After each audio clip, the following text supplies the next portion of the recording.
Hello Ashok. Hello అండి. ప్రస్తుతం AP రాజకీయ పరిస్థితులు చూస్తుంటుంటే ఒక రాజకీయాలంటే ఇవేనేమో అనిపిస్తూ ఉంటుంది. ఓకే, ఒక్క ఛాన్స్ ఇవ్వండి అంటూ 151 సీట్లు సంపాదించుకున్న జగన్మోహన్ రెడ్డి గారు ఇండైరెక్ట్గా రెండోసారి వద్దని అన్నారో ఏందో, మరి 11 స్థానాలకి అయినా పడిపోయారు. అంటే కనీసం ప్రతిపక్ష హోదాను కూడా సంపాదించుకోలేకపోయారు. మరి ఆయన ఏం చేశారు, ఎందుకు సంపాదించుకోలేదు, ఈ తప్పిదాలు ఇవన్నీ పక్కన పెట్టేద్దాం, ఎందుకంటే గతం గత.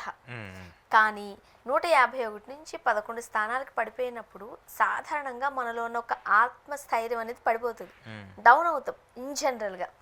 దట్టు ఒక రాష్ట్రానికి అధిపతిగా ఉన్న ఆయన తేరుకోవడానికి కూడా టైం పడుతుంది. ఎందుకంటే వచ్చిన గవర్నమెంట్కి టైం ఇవ్వాలి, మాట్లాడకూడదు, కొన్ని రోజులు వెయిట్ చేయాలి, కనీసం ఒక 2 ఏళ్ళన్నా ఛాన్స్ ఇవ్వాలి.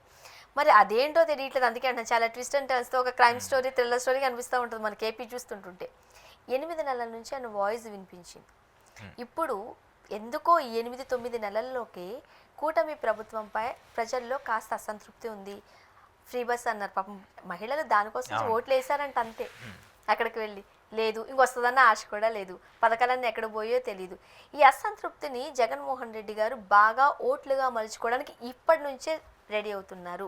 ఇంకా 1-2 ఇయర్స్ గ్యాప్ ఇచ్చి 2.0గా మారి పాదయాత్ర చేయడానికి సిద్ధమవుతున్నారు. అఫ్కోర్స్ లాస్ట్ టైం కూడా పాదయాత్ర చేశారు, దాని గురించి కూడా మాట్లాడదాం. ఫస్ట్ ఈ 2.0 గురించి ఏం చెప్తారు? అంటే బేసిక్గా జగన్మోహన్ రెడ్డి గారు, మీరు స్టార్టింగ్లో ఒక పాయింట్ అన్నారు, జగన్మోహన్ రెడ్డి చాలా తొందరగా రికవర్ అయ్యాడు అనేది. జగన్మోహన్ రెడ్డికి రికవర్ అవ్వడానికి తొందర ఏం కాదు, ఆయనకు ఆల్రెడీ ఓడిపోయిన తర్వాత 2 రోజే బయటకు వచ్చేసి అక్కడ జరిగినటువంటి కార్యక్రమాలకు సంబంధించి కూడా ఆయన పునరాలోచించుకోవడం మొదలు పెట్టేశాడు. సో ఏంటంటే జగన్మోహన్ రెడ్డిలో ఒక మంచితనం అంటారా అది, లేదంటే అది ఆ పుట్టుకతో వచ్చిన లక్షణం అంటారో తెలియదు, కానీ ఆయన ఈజీగా కూడా ఏదన్నా ఒకటి జరిగినప్పుడు వెంటనే రియాక్ట్ అయిపోతూ ఉంటారు. సో ఓకే, ఇది జరిగిపోయింది కదా, ఇంక వదిలేసేయండి, నెక్స్ట్ స్టెప్ ఏంటి, మళ్ళీ మనం ఎలా రికవర్ అవ్వాలి, ఎలా చేయాలనేటువంటి ఒక అంశాన్ని ఆయన చాలా ఈజీగా చేస్తూ ఉంటారు.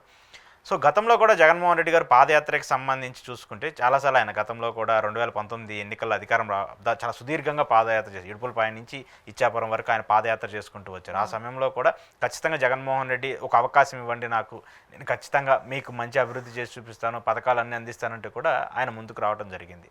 సో పాదయాత్ర అనేది ప్రతి రాజకీయ నాయకుడు కూడా, ఒక రాజకీయ పార్టీకైనా ప్రధానంగా ఆ పార్టీకి సంబంధించి లీడ్ చేసే వ్యక్తికి కూడా ఒక బూస్టప్ ఇచ్చేటువంటి ఒక వార్డ్ లాంటిది. సాధారణ ప్రతిపక్షంలో ఉన్న ప్రతి ఒక్కరు పాదయాత్ర ఖచ్చితంగా చేస్తారు. చంద్రబాబు నాయుడు గారు చంద్రబాబు నాయుడు గారు పాదయాత్ర చేయలేదు, కానీ లోకేష్ గారు యువగలం పాదయాత్ర చేశారు, చంద్రబాబు నాయుడు గారు బస్సు యాత్ర చేశారు. అప్పట్లో మనం చూడలేదు, గతంలో చేసుకుంటూ వచ్చారు. రాజశేఖర రెడ్డి గారు చేసుకుంటారు.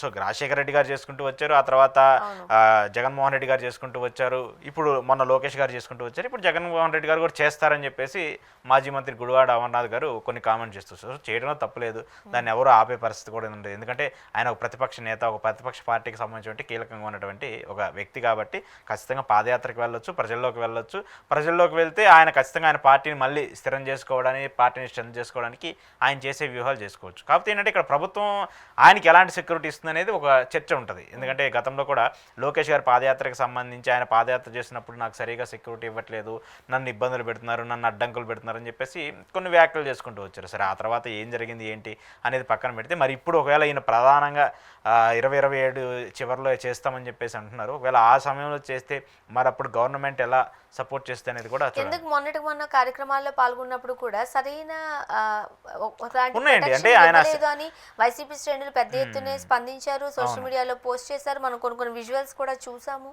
అంటే జగన్మోహన్ రెడ్డి గారు సెక్యూరిటీకి సంబంధించిన కొన్ని ల్యాబ్స్ ఉన్నాయి, ఖచ్చితంగా దాని మీద చాలాసార్లు వైసీపీకి సంబంధించిన ఎంపీలు కావచ్చు, ప్రస్తుతం చాలామంది పార్టీ వ్యక్తులు గవర్నర్ గారిని కలిశారు. డైరెక్ట్గా మిథున్ రెడ్డి గారు అయితే ఎంపీ కేంద్ర మంత్రి డైరెక్ట్గా లేఖ రాసి, అమిత్ షా గారికి లేఖ రాసి జగన్మోహన్ రెడ్డి గారికి Z+ సెక్యూరిటీ ఇవ్వాలని చెప్పేసి చెప్తాను. ఎందుకంటే ఒక మాజీ ముఖ్యమంత్రి ఖచ్చితంగా Z+ సెక్యూరిటీ ఇవ్వాల్సిన బాధ్యత ఉంటుంది, ఇవ్వాలి కూడా రాష్ట్ర ప్రభుత్వం. సో ఇక్కడ కొన్ని తెలుసు కదా, ఆటోమేటిక్గా ఒక పార్టీ అధికారంలో ఉండి పడిపోయిన తర్వాత వాళ్ళు వచ్చిన తర్వాత వాళ్ళు పెట్టేటువంటి ఇబ్బందులు, వాళ్ళని పెట్టిన ఇబ్బందులు, ఇవన్నీ కూడా గుర్తు చేసుకుంటూ ఉంటారు, రివెంజ్ చేసుకుంటూ ఉంటారు. కాబట్టి ఇవన్నీ సహజంగా సామాన్యంగా జరుగుతూనే ఉంటాయి.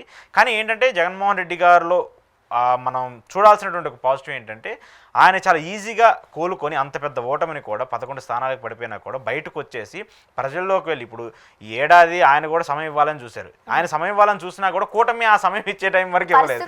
ఏదో ఒక ఇష్యూ బయటకు వస్తుంది. ఇటీవల మనం చూసుకుంటే మిర్చి రైతులకు సంబంధించిన ఇష్యూ ఉంది. సో ఆయన ఖచ్చితంగా ఒక ప్రతిపక్ష నేతగా బయటకు వచ్చి మాట్లాడిన సిచ్యువేషన్ వచ్చింది. సో మాట్లాడాడు. అలాగే లింగమయ్యకి సంబంధించిన ఒక హత్య జరిగింది. ఆయన పార్టీ కార్యకర్తను చంపినప్పుడు ఆయన కూడా ఆటోమేటిక్ అక్కడికి వెళ్ళి వాళ్ళని పరామర్శించి వాళ్ళ కుటుంబానికి అండగా ఉండాలని చెప్పేసి ఆయన ధైర్యం ఇవ్వాలి కదా ఒక పార్టీకి సంబంధించిన అధ్యక్షుడిగా ఉన్నప్పుడు. సో ఆటోమేటిక్గా ఆయన సైలెంట్గా ఉండాలనుకున్నా కూడా కూటమి ప్రభుత్వం అలా ఉండనివ్వట్లేదు, ఏదో ఒక కార్యక్రమం చేపడుతుంది, దానివల్ల ఆయన బయటకు రావాల్సి వస్తుంది. ఆటోమేటిక్గా ఏమంటే ప్రతిపక్షంలో ఉన్నటువంటి ఒక నేత బయటకు వస్తున్నప్పుడు ఎక్కడా కూడా జనాల నుంచి కొంత స్తబ్దు ఉంటుంది. ఎందుకంటే బయటికి వెళ్తే ఇప్పుడు ఎందుకు అనవసరంగా ఏదో గొడవలు అవుతాయి, లేదంటే మన మీద కేసులు పెడతారు, ఏదో ఒకటి చేస్తారు ఉంటుంది. కానీ జగన్మోహన్ రెడ్డి వస్తున్నప్పుడు ఏమైపోతుందంటే విపరీతంగా జనం వచ్చేస్తున్నారు, లక్షల్లో జనం వస్తున్నారు. ఆయన అధికారంలో ఉన్నప్పుడు వచ్చారో లేదో నాకు తెలియదు, కానీ ఇప్పుడు మాత్రం ప్రతిపక్షంలో ఉన్నప్పుడు ఆయన బయటికి వెళ్తున్నప్పుడు విపరీతంగా జనం వస్తున్నారు. దీనివల్ల ఏమైపోతుందంటే ఆయన మైలేజ్ని ఆయనే పెంచుకోవట్లేదు, కూటమి పెంచేస్తుంది. జగన్మోహన్ రెడ్డిని ఆయన ఇంప్రూవ్ చేసుకోవాలని చెప్పి ట్రై చేస్తున్నారు, కానీ కూటమి పెంచుతుంది. కానీ జగన్మోహన్ రెడ్డి ఇప్పుడు ప్రధానంగా ఫోకస్ చేస్తుంది ఏంటంటే పార్టీకి సంబంధించిన స్థితిగతులపైన, పార్టీ నేతలకు సంబంధించి కావచ్చు, నియోజకవర్గాలకు సంబంధించిన సమన్వయకర్తలు కావచ్చు, ప్రతి నియోజకవర్గంలో ఎలాంటి స్ట్రెంతన్ చేసుకోండి. గతంలో దాదాపు 80 నుంచి 85 మందిని మార్చి ఒక చరిత్ర సృష్టించాడు ఆయన.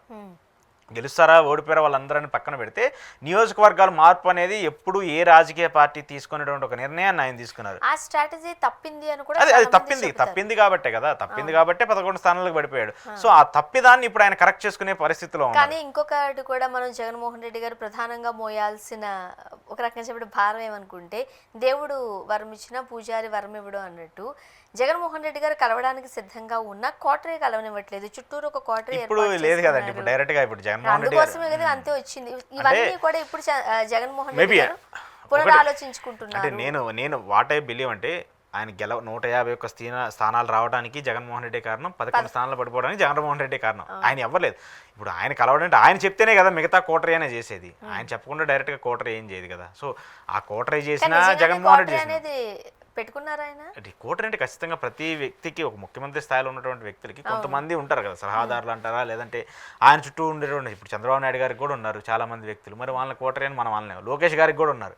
మీరు ఎప్పుడన్నా మీకు ఉంటే లోకేష్ గారికి సంబంధించిన కలవాలంటే ఆయన చుట్టూరు కనీసం 10 మంది ఉంటారు, వాళ్ళందరూ కూడా మరి కోటరీయే కదా. కానీ ప్రొజెక్ట్ చేసే విధానం వేరు, ప్రొజెక్ట్ చేసే విధానం వేరు. చంద్రబాబు నాయుడు గారు లోకేష్ గారు చేశారంటే అనుకోవచ్చు, కానీ చిన్నప్పటి నుంచి రాజకీయాలు చూసిన వ్యక్తే జగన్మోహన్ రెడ్డి గారు. వాళ్ళ నాన్న రాజశేఖర రెడ్డి గారు తెల్లవారుజామున ఉదయం లేచిన వెంటనే కలిసేది ప్రజల్ని అలా. ఇప్పుడు అలా మీరు అలా అనుకుంటే రాజశేఖర రెడ్డి గారు పక్కన ఆత్మలా కేవీపీ గారు తిరుగుతుంటారు, మరి ఆయన కూడా కోటరీ అనాలి కదా మనం.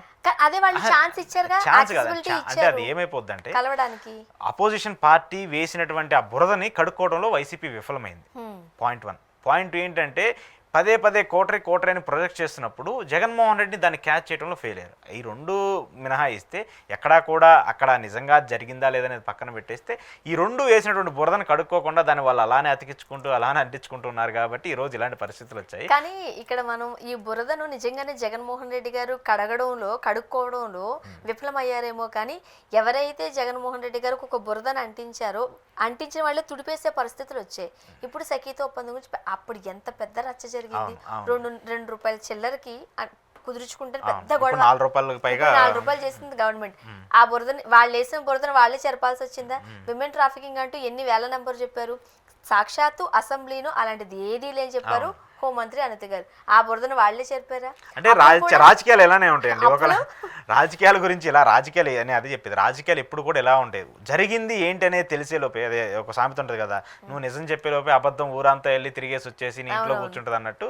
సో మనం నిజం చెప్పే లోపే అబద్ధాలన్నీ కూడా వివిధ మీడియా పత్రికల ద్వారా వివిధ ఛానల్స్ ద్వారా బయటికి వెళ్ళి తిరిగే పరిస్థితులు వస్తాయి. కాబట్టి ఇలాంటి పరిస్థితిని జగన్మోహన్ రెడ్డి మూట కట్టుకున్నారు. సో ఎనీవే ఆయన ఇప్పటికైనా రికవర్ అయ్యి మళ్ళీ ప్రజల్లోకి వెళ్ళాలని డిసైడ్ చేసుకున్నారు, ఆయన పాదయాత్ర చేయాలని చెప్పేసి నిర్ణయించుకున్నారని చెప్పేసి చెప్తున్నారు. మేబీ అది కొంచెం లేట్ అవ్వచ్చు, కానీ ఖచ్చితంగా మళ్ళీ ఆయన ప్రజల్లోకి వెళ్తారని చెప్పేసి అమర్నాథ్ గారు వ్యాఖ్యలు అయితే మాత్రం ఇంట్రెస్టింగ్ గానే ఖచ్చితంగా. ఎందుకంటే మళ్ళీ పార్టీని స్ట్రెంథన్ చేయాలి, మళ్ళీ నిలబడాలంటే ఖచ్చితంగా జగన్మోహన్ రెడ్డి ప్రజల్లోకి వెళ్ళక తప్పదు. ప్రజల్లోకి వెళ్ళకపోతే ఈ 11 స్థానాలకు ఎలా దిగజారిపోయాడో అంతకంటే ఇంకా డిగ్రేడ్ పరిస్థితులు వైసీపీకి వస్తాయి. కాబట్టి ఆయన ఖచ్చితంగా ప్రజల్లోకి వెళ్తారు. ఆయనకు తెలుసు ప్రజల్లోకి వెళ్తే ఆయనకు వచ్చే స్టేచరు, ఆయనకు వచ్చే యాక్సెసిబిలిటీ ఎలా ఉంటుందని ఆయనకు తెలుసు. కాబట్టి ఖచ్చితంగా ఆయనకు వెళ్తారు.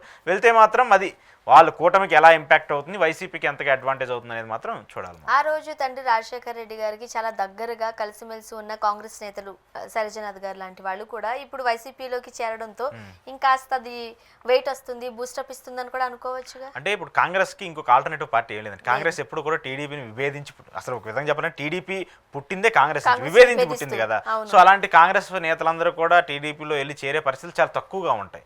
ఇక వాళ్ళకు ఉన్నటువంటి ఆల్టర్నేటివ్ పార్టీ వైసీపీ. ఎందుకంటే వైఎస్ రాజశేఖర రెడ్డి కొడుకు ఎంతో కొంత అభిమానం ఉంటుంది కదా రాజశేఖర రెడ్డి అంటే. సో రాజశేఖర రెడ్డి కొడుకుగా ఉన్నాయి. ఇప్పుడు అక్కడ షర్మిల గారు ఉన్నా కూడా వాళ్ళు పవర్లోకి వచ్చే పరిస్థితులు అక్కడ లేవు. ఇంకా ఆటోమేటిక్ ఆల్టర్నేటివ్ ఉన్నటువంటి పార్టీ వైసీపీలోకి వెళ్తే కనీసం మనకు సీట్ వస్తుందని చెప్పేసి ఒక నమ్మకం ఉంటుంది. ఎందుకంటే ఇప్పుడు కూటమిలోకి వెళ్తే అక్కడ జనసేన ఉంది, బీజేపీ ఉంది, టీడీపీ ఉంది.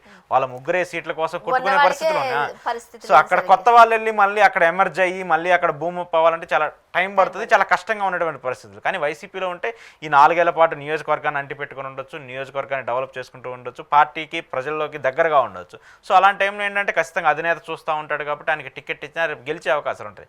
అలా కాకుండా చివరిలో పారాషూట్ లాగా వెళ్ళి మనం ఆ పార్టీలో చేరి అక్కడి నుంచి టికెట్ తెచ్చుకొని గెలవాలనుకుంటే మాత్రం అది ఖచ్చితంగా 8 నెలలకి అసంతృప్తి వచ్చింది అని మొదలవుతున్న నేపథ్యంలో నెక్స్ట్ ఖచ్చితంగా జగన్మోహన్ రెడ్డి గారు వస్తారనే ధైర్యం కూడా వీళ్ళలో ఉంది.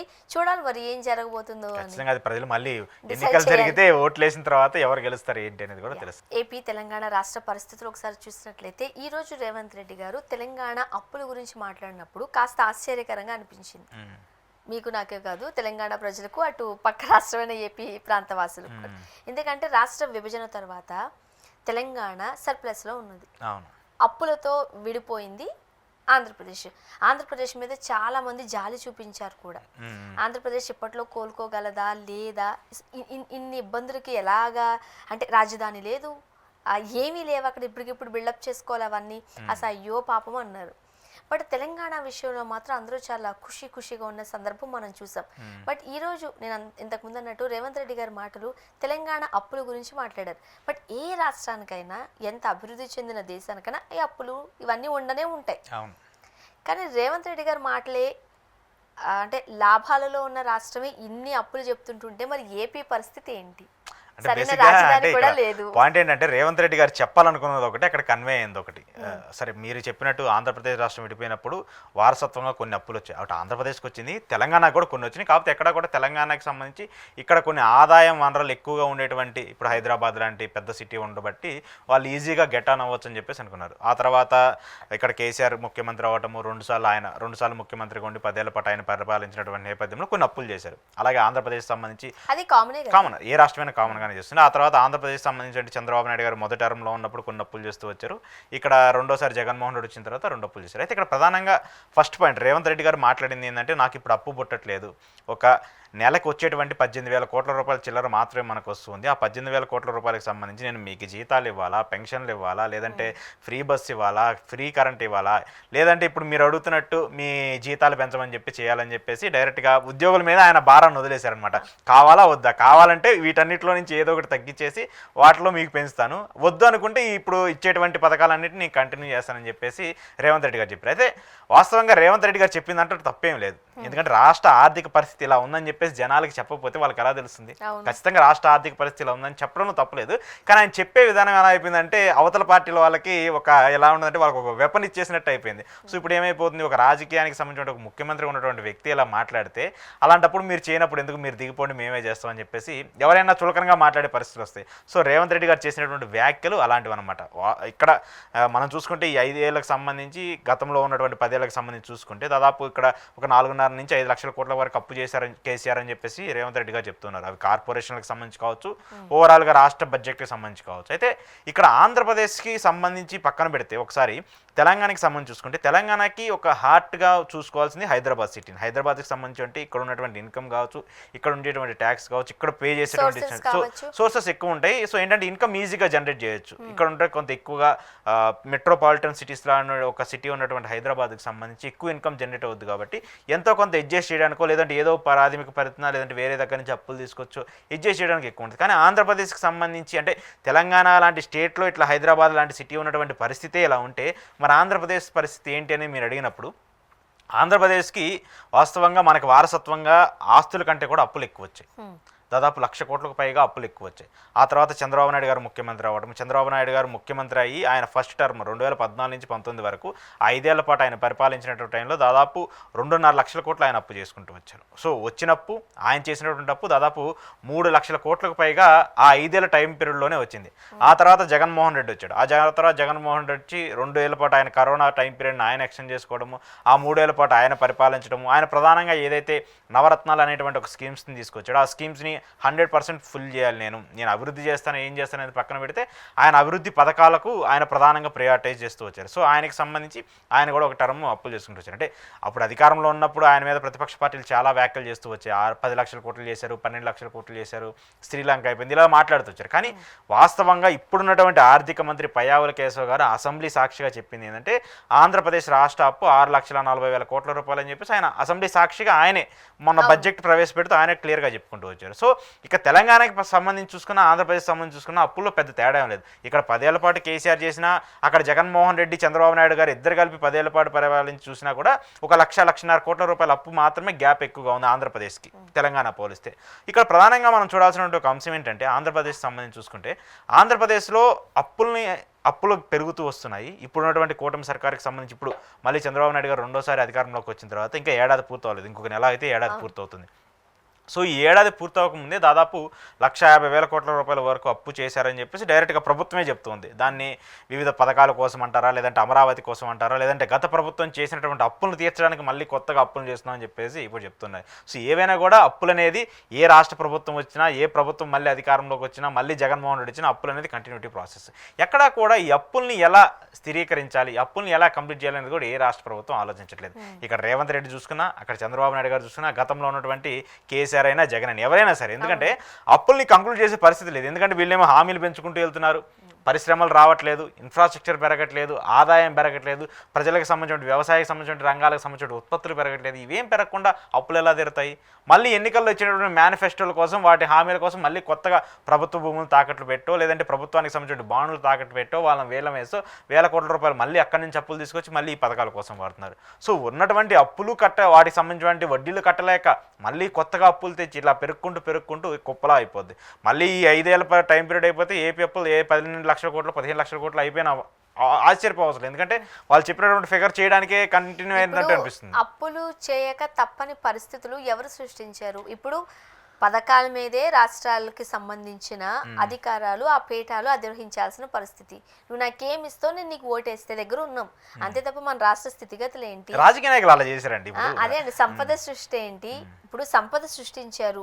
ఇప్పుడు నిరుద్యోగులకి చాలా మంది చెబుతూ ఉంటారు, కొంతమంది పెద్దవాళ్ళతో మాట్లాడినప్పుడు, నిరుద్యోగులకి ఎలా బతకాలో నేర్పించడం మానేసి వాళ్ళకి డబ్బులు ఇస్తూ పోతే వాళ్ళు ఇంకానే సోమవారం చేశారు అని అంటూ ఉంటారు. ఆ దిశగా మన ప్రభుత్వాలు లేవు. అందరికి డబ్బులు పంచిపెట్టడంలోనే మార్చేశారు. ఈ రోజు డబ్బులు ఏమనంటే నేను ఓటేను, మీరు ఓటేరేమో, ఓటు కోసం. అంటే ఇక్కడ ఈ పథకాలకు సంబంధించి ఎలా ఉంటుందంటే 2 విధాలుగా చూడాలి మనం.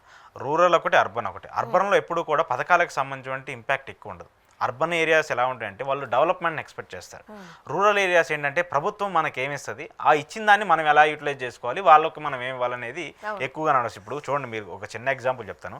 సామాజిక పెన్షన్లు ప్రతి ఒక్కరికి, వృద్ధాప్యులకు కావచ్చు, లేదంటే వితంతులకు కావచ్చు, వికలాంగులకు కావచ్చు, ఏ రాష్ట్ర ప్రభుత్వం అప్పుడు రాజశేఖర రెడ్డి దగ్గర నుంచి ఇప్పుడున్నటువంటి అన్ని ప్రభుత్వాలు కూడా 200 రూపాయలతో మొదలుపెట్టినటువంటి సామాన్య పెన్షన్కి సంబంధించి చూసుకుంటే ఈరోజు ఒక్కొక్క రాష్ట్రం 4,000, 5,000 ఇస్తుంది. వికలాంగులకి అయితే 6,000 కూడా ఇస్తున్నారు. సో ఈ మేర పెంచుకుంటూ వెళ్ళిపోతుంది. ఎందుకంటే వాళ్ళు రెస్పాండ్ చేస్తున్నారంటే మేము వస్తే మీకు 4,000 కాదు 5,000 ఇస్తాం, 6,000 ఇస్తాం. అంటే ప్రతి ప్రభుత్వాన్ని ఒకళ్ళ మీద ఒకళ్ళు వాళ్ళు గెలుపు కోసం ఇలా పెట్టుకున్నప్పుడు ఈ డబ్బులన్నీ ఎక్కడి నుంచి తీసుకురావాలి? మళ్ళీ ప్రజల నెత్తి మీద పెట్టుకోవాలి. ఆ ప్రభుత్వ ఆస్తుల అమ్మకానికి పెట్టాలి, ప్రభుత్వానికి సంబంధించిన అప్పులు తీసుకురావాలి. ఆ అప్పులు తెచ్చడం కోసం ఈ ఆస్తులన్నీ తాకనా పెట్టాలి, మళ్ళీ తీసుకొచ్చి కడతా తీసుకుంటున్నారు. ట్యాక్సెస్ ఎంత కడుతున్నారు? ఇక వాటిలో ట్యాక్సెస్ ఉండవు కదా. ఇప్పుడు పెన్షన్ ప్రభుత్వం ఇచ్చేదానికి ట్యాక్సెస్ ఉండవు కదా. అంటే దాన్ని ఎలా ఉంటుందంటే పెన్షన్ మీద ట్యాక్స్ అడగట్లేదు, పెన్షన్ అయితే ఇస్తున్నారు నీకు 6,000, మిగతా ఉప్పులు పెరుగుతున్నాయి, ధరలు పెరుగుతాయి. అంటే కలెక్షన్ మరి ఇప్పుడు ఏదో ఒక విధంగా స్థిరీకరించాలి కదా. ఇప్పుడు ఒక చిన్న ఎగ్జాంపుల్ చెప్తాను. ఇప్పుడు మీ గతంలో హైవేస్ అన్నింటినీ కూడా కేంద్ర ప్రభుత్వమే చేస్తూ వచ్చేది, నిర్మించడం కావచ్చు, వాటి మీద వచ్చిన ట్యాక్స్ అన్నింటిని కూడా తీసుకుంటుంది. సో ఇప్పుడు ఏమైపోయింది, ఇన్ఫ్రాస్ట్రక్చర్ పెరిగిపోయింది, కట్టాలని చెప్పేసి వేల కోట్ల రూపాయల బడ్జెట్ అవుతుంది. సో ఇప్పుడు ఏం చేశారు, పీపీపీ మోడల్ తీసుకొచ్చారు. డైరెక్ట్గా ప్రైవేటైజేషన్ చేసేసి వాళ్ళే చేస్తారు, వాళ్ళే టోల్ గేట్లు కట్టుకుంటారు, ఆ వచ్చినటువంటి డబ్బులు మొత్తాన్ని వాళ్ళే తీసుకుంటారు. ఇన్నేళ్ల పాటు అని చెప్పేసి గవర్నమెంట్ అగ్రిమెంట్ రాసుకుంటారు. ఎందుకంటే గవర్నమెంట్ దగ్గర కూడా డబ్బులు లేవు, వాళ్ళ జేబులో కూడా డబ్బులు లేవు పెట్టాలంటే. సో దాన్ని ఏం చేశారు, మళ్ళీ ప్రైవేట్ వ్యక్తులతో మెర్జ్ అయిపోయి ఇలా చేసుకుంటూ వస్తున్నారు. సో ఇలాంటి పరిస్థితులు వస్తున్నప్పుడు సరే రేవంత్ రెడ్డి గారు మరి ఆయన చెప్పింది ఒక విధంగా మంచిది, ఎందుకంటే ప్రజలకు కూడా తెలియాలి మేమేదో హామీలు ఇస్తూ వచ్చాము, మేమేదో హామీలు అమలు చేస్తాం అనుకుంటున్నాం. కానీ ఇక్కడ వస్తున్నటువంటి బడ్జెట్కి సంబంధించినటువంటి చూసుకున్నా, లేదంటే మీకు ఇవ్వాల్సినటువంటి పథకాలకు సంబంధించిన డబ్బులు చూసుకున్నా కూడా ఎక్కడా కూడా పొంతం లేదు. ఒకటి ఇవ్వాలంటే ఒకటి ఆపాల్సిన పరిస్థితి వస్తుందని చెప్పేసి ఆయన క్లియర్గా చెప్పారు. మరి ప్రజలు వాళ్ళని యాక్సెప్ట్ చేస్తారా ఏం చేస్తారనేది పక్కన పెడితే ఆయన చెప్పింది కొంతవరకు మంచి పనే. కానీ ఆంధ్రప్రదేశ్ సంబంధించి ఖచ్చితంగా తెలంగాణ కంపేర్ చేసుకుంటే ఒక విధంగా ఆంధ్రప్రదేశ్ కూడా ఇలాంటి క్రైసిస్లోనే ఉంది ఇప్పుడు. ఎందుకంటే ఇంకా మన రాజధాని నిర్మించుకునే పరిస్థితిలో ఉన్నాం. అమరావతి అనే రాజధాని కోసం చాలా ఎక్కువ వేల కోట్ల రూపాయల డబ్బుని వివిధ బ్యాంకుల నుంచి తీసుకొచ్చి అప్పుగా తీసుకొచ్చి మనం ఇప్పుడు అక్కడ రాజధాని కట్టుకోవాలి. సో అలాంటి పరిస్థితుల కోసం ఇంకెన్ని అప్పులు చేయాల్సిన పరిస్థితులు వస్తాయో కూడా మనకు తెలియదు. రాబోయే రోజులు ఇంకా దాన్ని డెవలప్మెంట్ చేయాలంటే ఇంకా మరిన్ని అప్పులు చేయాలి. ఇప్పుడు ఆ పరిస్థితి వల్లే కదా ఇన్ని అప్పులు చేసి మనకి ఆ లైట్లు మిరుగొల్పేలాగా, లేకపోతే ఎత్తైన భవనాలు అవసరమా, పరిపాలించుకోవడానికి భవనం ఉంటే చాలు కదా అనేది కూడా కొంతమంది ఉద్దేశం. కొంతమంది చంద్రబాబు నాయుడు గారు మనం అన్నట్టు ఆయన ఏంటంటే విజనరీగా ఎక్స్పెక్ట్ చేస్తారు. ఇప్పుడు ప్రతి ఒక్కరు మీరు మేము మాట్లాడుకుంటాం అంటే జనాలకు ఎప్పుడు కూడా, ఇప్పుడు మీరు హైటెక్ సిటీ లేరనుకోండి, అబ్బా ఇక్కడ ఏంటి పెద్ద పెద్ద బిల్డింగ్లు వచ్చాయని చెప్పేసి అవసరం లేదు. గవర్నమెంట్ ఆఫీసులు అనుకోండి, మనం చూడం అరే పెద్ద బిల్డింగ్ అనగానే మనకే ఒక తెలియని ఒక ఇమాజినేషన్ వస్తుంది. సో ప్రజలు అలాంటి ఇమాజినేషన్లో ఉన్నారు కాబట్టి ప్రభుత్వాలు రాజకీయ నాయకులు కూడా అలాంటి ఇమాజినేషన్లో వాళ్ళని బతికించేస్తున్నాయి. సో ఖచ్చితంగా అప్పులకు సంబంధించి చూసుకున్నప్పుడు ఏపీ కూడా కొంత ఇబ్బంది పరిస్థితిలో ఉంది. దీన్ని ఎలా డీవియేట్ చేస్తారని చూడాలి. దీన్ని డీవియేట్ చేయకుండా ఇది ఇలానే కంటిన్యూ అవ్వకుండా పెరుగుకుంటూ వెళ్ళిపోతే మాత్రం ప్రజలకి చాలా అంటే చాలా ఇబ్బందికర పరిస్థితులు రాబోతుంది. వాళ్ళు ఒక 100 రూపాయలు సంపాదిస్తే దాంట్లో సగం ఒక 50 రూపాయలు మళ్ళీ తీసుకెళ్లి ప్రభుత్వం జేబులోనే వేయాల్సిన పరిస్థితులు వస్తాయి. భారతదేశం అంతా కూడా ఆపరేషన్ సింధూర్తో మనం గర్వంగా ఫీల్ అవ్వాల్సిన క్షణాలు. కాకపోతే ఈ క్షణం వరకు ఇది బాగానే ఉంది. బట్ నెక్స్ట్ ఏం జరగబోతుందని విజ్ఞావంతులు కావచ్చు, రాజకీయ విశ్లేషకులు కావచ్చు, పండితులు కావచ్చు, ప్రతిభావంతులు కావచ్చు, దీని మీద ఒక విశ్లేషణలు ఇస్తూ ఉన్నారు. ఒకవేళ పాకిస్తాన్ కనుక యుద్ధానికి కాలు దువ్వితే నిజంగా పాకిస్తాన్కి ఆ పరిస్థితులు ఉన్నాయా అనేది మొదటి అంశం. రెండోది, ఒకవేళ పాకిస్తాన్ ధైర్యం చేసి ముందుకొస్తే పాకిస్తాన్తో పాటు ఏ దేశాలు నిలబడతాయి అండ్ భారతదేశానికి ఎవరు సపోర్ట్ ఇస్తారు? సాధారణంగా మనకు తెలిసిపోతుంది చైనా ఉంటుందేమో పాకిస్తాన్తో, టర్కీ ఉండే అవకాశాలు ఉన్నాయని. మీ అనాలిసిస్లో ఏం చెప్తారు? బేసిక్గా ఆపరేషన్ సింధూర్ అనేది ఏదైతే ఇప్పుడున్నటువంటి కేంద్ర ప్రభుత్వం తీసుకుందో ఇది ఒక ప్రతిష్టాత్మక. గతంలో చాలాసార్లు ఈ పహల్గాం దాడి జరిగిన తర్వాత భారత్ ఎలాంటి డెసిషన్స్ తీసుకుంటుంది, అసలు ఎలాంటి అటాక్ చేస్తుంది, వాటర్ రిసోర్సెస్ని ఆపేస్తున్నారు, ఎయిర్ స్పేస్కి ఆపేస్తున్నారు, ఇంపోర్ట్స్ ఎక్స్పోర్ట్స్ని ఆపేస్తూ వచ్చారు. పాకిస్తాన్ అయితే ఆర్థికంగా అలాగే వాళ్ళ వ్యవసాయ రంగ పరంగా పారిశ్రామిక పరంగా కొన్ని ఇబ్బందులు పడుతుంది. సో ఇవన్నీ చేస్తున్నా కూడా ఎక్కడా కూడా భారతీయులు ఒక సాటిస్ఫాక్షన్ లేదు. ఎందుకంటే మన భారతీయుల్ని ప్రధానంగా హిందువుల్ని టార్గెట్ చేస్తూ వాళ్ళు అడిగి మరి మీరు హిందువులా ముస్లిమ్స్ అడిగి మరి వాళ్ళని చంపటము ఇలాంటి ఒక్కసారి జరగగానే భారతీయులు ఒక సెన్సిటివ్ మనస్తత్వం కలిగినటువంటి వ్యక్తులు. సో ఇలాంటి ఇంతకు ముందు దాడులు మనం చూసినప్పుడు సాధారణంగా టెర్రరిస్ట్ అంటే ఈ టెర్రరిజం అనేది మతాన్ని ఫాలో లేదు, ఎవరిమైనా సరే కాల్చి చంపేస్తుంది అంటే ఆ సంఘటనలు మనకి అలా కళ్ళ ముందు కనిపించాయి. బట్ మొన్న పహల్గాంలో మనం సంఘటన చూసినప్పుడు పురుషుల్ని వేరు చేసి మహిళల్ని వేరు చేసి వాళ్ళ బట్టలు విప్పి మతం అడిగి పేరు అడిగి ఇది చేసేసరికి లేదు టెర్రరిజానికి ఒక మతం ఉంది అని స్టాంప్. ఇస్లామిక్ నుంచి వచ్చిందండి టెర్రరిజం ఏదైనా సరే. వాళ్ళు ప్రతి దాంట్లో టెర్రరిజం వాళ్ళకి ఏంటి వాళ్ళదంటూ ఎక్కడున్నా ప్రపంచవ్యాప్తంగా మా సామ్రాజ్యం ఉండాలి మాకు తగినట్టు ఉండాలని చెప్పేసి కదా.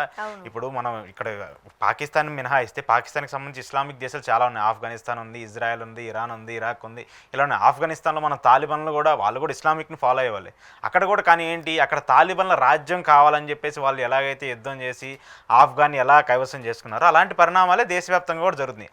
సో అలానే ఇప్పుడు ఈ టెర్రరిస్టులు కూడా ఏంటంటే వాళ్ళ ఉనికిని ప్రస్తావించుకోవడం కోసం వాళ్ళ ఉనికిని చూపించుకోవడం కోసం మనలాంటి దేశాల మీద ఎక్కువగా దాడులు చేస్తుంది. ఎందుకంటే భారత్ ఇందాక నేను చెప్పినట్టు కొంచెం సెన్సిటివ్ మెంటాలిటీ ఉంది.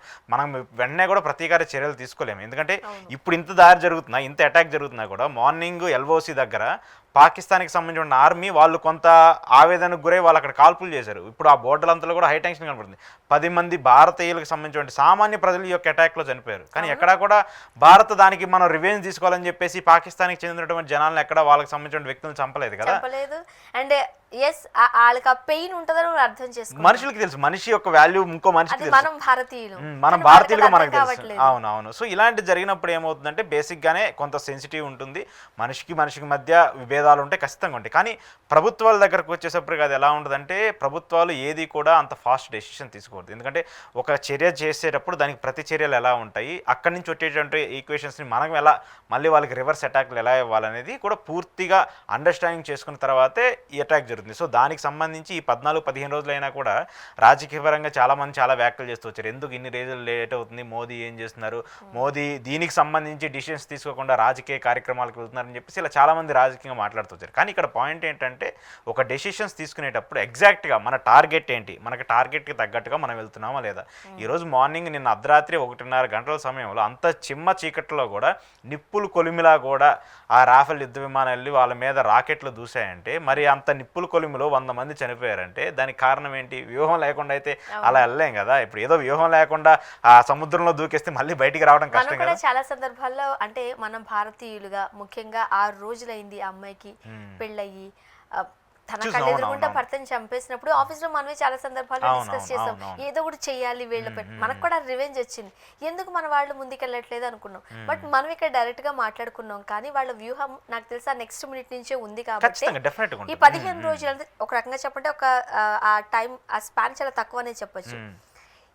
ఒక్క పౌరుడికి ఇబ్బంది కలగకుండా వాళ్ళ రాజకీయ కార్యకలాపాలకి సంబంధించి ఎక్కడా దాడులు జరగలేదు, పౌరులపై జరగలేదు, లేకపోతే వాళ్ళకి ఏదైతే మన పార్లమెంట్ అసెంబ్లీ లాంటి భవనాలు ఉంటాయో వాటిని దేన్ని అంటే ఆలోచనతో వెళ్ళిందని అనుకోవాలి. అవును, ఖచ్చితంగా. ఎందుకంటే ఆర్మీకి సంబంధించి పాకిస్తాన్ ఆర్మీకి సంబంధించి ఖచ్చితంగా ప్రతి బోర్డర్ వెంబడి ఆర్మీకి సంబంధించిన స్థావరాలు ఉంటాయి, వాళ్ళ క్యాంప్స్ ఉంటాయి. ఎక్కడా కూడా వాళ్ళ క్యాంప్స్ మీద కూడా దాడి చేయలేదు. చాలా క్లియర్ కట్ ఇండికేషన్స్ ఇచ్చింది ఇండియన్ ఆర్మీకి ప్రభుత్వం. ఎందుకంటే మనం ఎక్కడా కూడా ఈ యొక్క ఉగ్రవాదులకు సంబంధించిన స్థావరాలు కానీ వాళ్ళ బేస్ క్యాంప్స్ కానీ వాళ్ళు ఇచ్చేటువంటి ట్రైనింగ్స్ ఏవైతే ఉంటాయో వాటి మీద మాత్రమే దాడి చేయండి అని చెప్పింది. సో మనం అటాక్ చేసినటువంటి ఆ 9 స్థావరాలు కూడా కేవలం ఉగ్రవాదులకు సంబంధించినవి ఉన్నాయి. సో ఆ 9 ఉగ్రవాద సంస్థలు ఏదైతే లష్కర్ ఏ తోబాకు సంబంధించిన వాళ్ళు కావచ్చు, లేదంటే ఈ ట్రైనింగ్ ఇచ్చేటువంటి ఉగ్రవాదులకు ట్రైనింగ్ ఇచ్చేటువంటి జైష్ అహ్మద్ కావచ్చు, ఇలా ఒక్కొక్క స్థావరాన్ని వెతికి మరీ పట్టుకొని మరీ దాడి చేసుకుంటూ వచ్చారు. కానీ ఎక్కడా కూడా మనం పాకిస్తాన్ని టార్గెట్ చేయాలనో పాకిస్తాన్ వాళ్ళని దీన్ని ప్రేరేపిస్తున్నారని వాళ్ళని టార్గెట్ చేయాలని చెప్పలేదు. సో భారత్ ఆ వైఖరిని ఎప్పుడు కూడా అవలంబిస్తుంది. ఇప్పుడే కదా, గతంలో కూడా పుల్వామా అటాక్ జరిగినా, అంతకుముందు ఇక్కడ ఉన్నటువంటి ముంబై దాడులు జరిగినా, ఏవి జరిగినా కూడా మనం ఎక్కడా కూడా పాకిస్తాన్ మీద డైరెక్ట్ రివెంజ్ తీసుకోవాలి, దాన్ని ప్రేరేపిస్తున్న వారి మీద తీసుకుంటూ వచ్చాం. సో ఇక్కడ ప్రధానంగా చూసుకుంటే ఇక్కడ పాకిస్తాన్కి వేరే దేశాల సపోర్ట్లు ఉన్నాయని చెప్పేసి కూడా ఒక చర్చ. ఓకే, డెఫినెట్గా ఒక దేశాన్ని ప్రేమించే వాళ్ళు ఉంటారు, ఒక దేశాన్ని హేట్ చేసే వాళ్ళు ఉంటారు, అది ఖచ్చితంగా ఉంటుంది. భారత్ అంటే చాలా మందికి ప్రేమ ఉంటుంది, చాలా మందికి కోపం కూడా ఉంటుంది. సో అలాంటి దేశాల్లో ఇప్పుడు ప్రధానంగా చెప్పుకునేది చైనా. ఎందుకంటే చైనా కూడా మన బోర్డర్లో ఉన్నటువంటి ఒక దేశం, కాకపోతే మనకంటే ఇంకొంచెం పెద్ద దేశం, ఆర్థికంగా వ్యాపారంగా అలాగే మిలిటరీ పరంగా కూడా చాలా పెద్ద ఎత్తున ఉండేటువంటి దేశం. సో దానికి పాకిస్తాన్కి సపోర్ట్ చేస్తుంది అనేది ఎప్పటి నుంచో కూడా నడిచొచ్చు. కానీ ఎక్కడా కూడా భారత్ని తగ్గించి భారత్ని డీవియేట్ చేసి లేదంటే భారత్ మీద దాడి చేయమని ఇప్పుడు కూడా చైనా ప్రోత్సహించింది. ఎందుకంటే చైనాకి ఒకవేళ అలా చెప్పాలంటే ఖచ్చితంగా మనకు అమెరికా సపోర్ట్ ఉంది కాబట్టి అమెరికా మనకి సపోర్ట్ చేస్తుంది. అమెరికాతో పాటు రష్యా కావచ్చు, ఇట్లా మిగతా బ్రిటన్ కావచ్చు, ఫ్రాన్స్ కావచ్చు, ఇలా చాలా దేశాలన్నీ కూడా ఇండియాకి సపోర్ట్గా ఉన్నాయి. ఇండియాని ఒక పెద్దన్నగా భావించి బార్క్లో ఐసోలేటెడ్ కంట్రీస్లో అన్నింటిలో కూడా ఇండియాని మనం ప్రియారిటైజ్ చేస్తూ వస్తున్నాం. సో ఎక్కువగా ఒకవేళ ఒక 2-3 దేశాలు మినహాయిస్తే మిగతా పెద్ద పెద్ద దేశాలన్నీ కూడా మనకే సపోర్ట్ చేస్తుంది. ఆయుధ సంపత్తి పరంగా కూడా మనం పాకిస్తాన్ కంటే కూడా ఇండియా ఎక్కువగా ఉంది. మిలిటరీ పరంగా చూసుకున్న, ఆయుధ సంపద పరంగా చూసుకున్న, నేవీ పరంగా చూసుకున్నా, ఎయిర్ ఫోర్స్ పరంగా చూసుకున్నా, ఏ పరంగా చూసుకున్నా కూడా భారత్ ఇప్పుడు టాప్లోనే ఉంది పాకిస్తాన్తో కంపేర్ చేస్తే. ఒకవేళ మిగతా వాళ్ళు సపోర్ట్ చేసినా కూడా వాళ్ళకి ఒక 20-30% అడ్వాంటేజ్ అవుతుందేమో. అండ్ కొన్ని దేశాలు న్యూట్రల్ గా ఉన్నప్పటికీ ఎప్పుడైతే అగ్రరాజ్యం లేకపోతే మీరు అన్నట్టు దేశానికి లేకపోతే మనకి ఒక పెద్దన్నగా వ్యవహరిస్తూ ఉంటారు అమెరికా అధ్యక్షుడు, మన సైడ్ నిలబడేసరికి న్యూట్రల్ గా ఉన్న దేశాలు కూడా మన వైపు రావాల్సిన పరిస్థితులు వస్తూ ఉంటాయి ఖచ్చితంగా. ఎందుకంటే అమెరికా అనేది ఇప్పుడు టాప్గా మనం చూసుకుంటే అమెరికాని మనం ఎప్పుడు కూడా పెద్దన్నగానే భావిస్తాం. వాస్తవం. ఎందుకంటే ఏ దేశాలకు సంబంధించి ఆర్థిక పరమైనటువంటి పరిణామాలకు సంబంధించి చూసుకున్నా లేదంటే ఏది చూసుకున్నా కూడా వాళ్ళు ఎక్కువ ప్రియారిటైజ్ చేస్తూ ఉంటారు. సో ఇప్పుడు ఖచ్చితంగా మొన్న ఈ ఇన్సిడెంట్ జరిగినప్పుడు అలాగే ఏదైతే ఈ దాడి జరిగినటువంటి ఫస్ట్ టర్మ్లో కూడా ట్రంప్ రెస్పాండ్ అయ్యారు. భారత్ మీద ఎలాంటి చర్యలకి పడినా కూడా పాకిస్తాన్ ఏమైనా చేసినా కూడా పాకిస్తాన్ నామరూపాలు లేకుండా చేసిన చాలా డైరెక్ట్గా వార్నింగ్ ఇచ్చాడు ఆయన. చాలా డైరెక్ట్గానే పాకిస్తాన్ని టార్గెట్ చేస్తూ ఆయన మాట్లాడుతూ వచ్చారు. సో అమెరికా సపోర్ట్ మనకు ఉందని చెప్పేసి ఈజీగా అర్థమైపోయింది. సో ఇప్పుడు ఏంటంటే అమెరికాకి రష్యాకి మధ్య చైనాకి మధ్య ఒక పెద్ద వార్ నడుస్తుంది. ఎందుకంటే టారిఫ్లకు సంబంధించి కావచ్చు, ఇంపోర్ట్స్ ఎక్స్పోర్ట్స్కి సంబంధించి కావచ్చు, వాళ్ళ మీద వీళ్ళు ఎక్కువ ట్యాక్స్లు వేసుకోవడం, వీళ్ళ మీద వాళ్ళు ఎక్కువ చేసుకున్నారు. సో ఇలాంటి పెద్ద చర్చ. సో ఏంటంటే ఇప్పుడు డైరెక్ట్గా ఒకళ్ళ మీద ఒకళ్ళు టార్గెట్ చేసుకుంటూ వెళ్ళిపోయింది అనుకో, వాళ్ళిద్దరు ఇంటర్నల్ వార్గా కూడా మారే అవకాశం ఉంటుంది. ఎందుకంటే ఇక్కడ పాకిస్తాన్ ఇండియాకి మధ్య జరుగుతున్నటువంటి ఈ వార్ కాస్త రెండు పెద్ద దేశాల మధ్య వారే అవకాశం ఉంటుంది. సో కాబట్టి ఏంటంటే వాళ్ళు మద్దతు ఎప్పుడు తెలుపుతూ ఉంటారు. ఎందుకంటే సో ఇప్పుడు ఇటీవల చూసాం మనం కొన్ని దేశాల మధ్య కూడా యుద్ధాలు జరుగుతూ వచ్చాయి. ఉక్రెయిన్ రష్యాకి సంబంధించిన యుద్ధం జరుగుతూ వచ్చింది, సంవత్సరాల తరబడి జరుగుతుంది. సో అప్పుడు ఏంటి ఇప్పుడు భారత్ ఏంటి మద్దతు తెలుపుతున్నాం అంటారు, దాన్ని ఆపాలని చెప్తున్నారు, యుద్ధం రాకూడదని చెప్పి సామరస్యంగా మాట్లాడుకుంటారు. సో ఎవరైనా కూడా ఆ యుద్ధానికి మద్దతు తెలుపుతారు, సామరస్యంగా ఉంటారు తప్పితే డైరెక్ట్గా వాళ్ళు ఇన్వాల్వ్ అయ్యి దాన్ని చేసే పరిస్థితులు అయితే అదే. ఇప్పుడు నా క్వశ్చన్ కూడా సాధారణంగా ఆర్థికంగా కావచ్చు, వాణిజ్యపరంగా కావచ్చు, లేకపోతే నేవీ పరంగా కావచ్చు, ఆర్మీ పరంగా కావచ్చు, ఏ దేశానికి ఉన్న సామర్థ్యం ఆ దేశానికి ఉంది. కానీ ఇప్పుడిప్పుడే అన్ని దేశాలు కూడా కాస్త ముందుకు వెళుతున్న టైంలో యుద్ధాలు వచ్చి మనకు సపోర్ట్ చేసి వాళ్ళు మనకు హెల్ప్ చేసే సందర్భం వస్తే వాళ్ళు కూడా ఎంతో కొంత తగ్గాల్సిన అవసరం వస్తుంది కదా. అది వాళ్ళ దేశం. ఇప్పుడు నీ గురించి నా దేశాన్ని ఎందుకు నేను రిస్క్ లో పెడతాననే ఆలోచన ప్రతి దేశ అధ్యక్షుడికి ఉంటుంది. ఇప్పుడు అదే నేను చెప్పిన, ఇప్పుడు మీకు ఇందాక నేను చెప్పినప్పుడు ఇండియా నుంచి కొన్ని ఎక్స్పోర్ట్స్ కావచ్చు, కొన్ని ఇంపోర్ట్స్ కావచ్చు జరుగుతూ ఉంటాయి. సో మార్కెట్ అనేది కూడా ఒక దేశానికి చాలా ఇంపార్టెంట్గా ఉంటుంది. మనం చాలాసార్లు ఇప్పుడు ఏమనుకుంటున్నారంటే రష్యా ఉక్రెయిన్ యుద్ధం జరుగుతుంది, అక్కడెక్కడో యుద్ధం జరిగితే భారతదేశంలో రేట్లు ఎందుకు పెరుగుతున్నాయి అంటారు. కానీ అక్కడ లాజిక్ ఏం మిస్ అవుతుంది అంటే ఇంపోర్ట్స్ ఎక్స్పోర్ట్స్ ఎప్పుడైతే ఆగిపోయాయో ఆటోమేటిక్ ఇక్కడ ఉన్నటువంటి వస్తువులు ధరలు పెరుగుతాయి, ఇక్కడ ఉన్నటువంటి పరిస్థితులు పెరుగుతాయి. సో ఇప్పుడు అదే కదా. అవునవును. ఇప్పుడు సింధు నదికి సంబంధించిన జలాల్ని మనం ఆపేయటం వల్ల ఈ వారంలోనే దాదాపు కొన్ని వేల ఎకరాలు అన్ని కూడా అక్కడ ఎండిపోయిన పరిస్థితి ఉంది. కనీసం అక్కడ తాగడానికి భూములు పక్కన పెడితే తాగడానికి కూడా నీళ్ళు లేని పరిస్థితులు. సో ఒక్క ప్రాంతానికి సంబంధించి జలాలకి సంబంధించిన సింధు రివర్ని ఆనకట్టను మనం ఆపేయబట్టే ఇంత పెద్ద యుద్ధం లాగా వచ్చే పరిస్థితి వచ్చిందంటే మరి మిగతా అన్ని ప్రాంతాలకు సంబంధించిన అంశాలన్నింటినీ కూడా ఆపేస్తే అది ప్రపంచవ్యాప్తంగా ఎంత పెద్ద ఇంపాక్ట్ చూస్తుంది. సో ఖచ్చితంగా ఒకళ్ళు హేట్ చేసేవాళ్ళు ఉంటే ఒకరు ప్రేమించేవాళ్ళు. అల్టిమేట్గా ఏంటంటే ఇండియాకి సపోర్ట్ చేస్తారు. ఎందుకంటే మిగతా ఏ దేశాలు కూడా ఈ టెర్రరిజాన్ని సపోర్ట్ చేయవు. టెర్రరిజాన్ని ఎవరైనా సరే తుంచేయాలనే చెప్పేసి చూస్తారు కానీ ఎంకరేజ్ చేయాలని చూడరు. సో కాబట్టి చైనా సపోర్ట్ చేసినా లేదంటే టర్కీ సపోర్ట్ చేసినా ఎవరు సపోర్ట్ చేసినా వాళ్ళ మద్దతు ఉంటుందేమో కానీ యుద్ధం చేయండి, ఇండియా మీద అటాక్ చేయండి అని చెప్పేసి ఏ ప్రభుత్వం అయితే చెప్పదు నాకు తెలిసినంత వరకు. ఒకవేళ అలా చెప్పిందంటే ఖచ్చితంగా దీని వెనక ఏదో మళ్ళీ రాజకీయ కుట్ర లేదో అనుకుంటుందని చెప్పేసి కూడా మనం ఖచ్చితంగా అనుకో. చూద్దాం ఏం జరగబోతుందో. Thank you.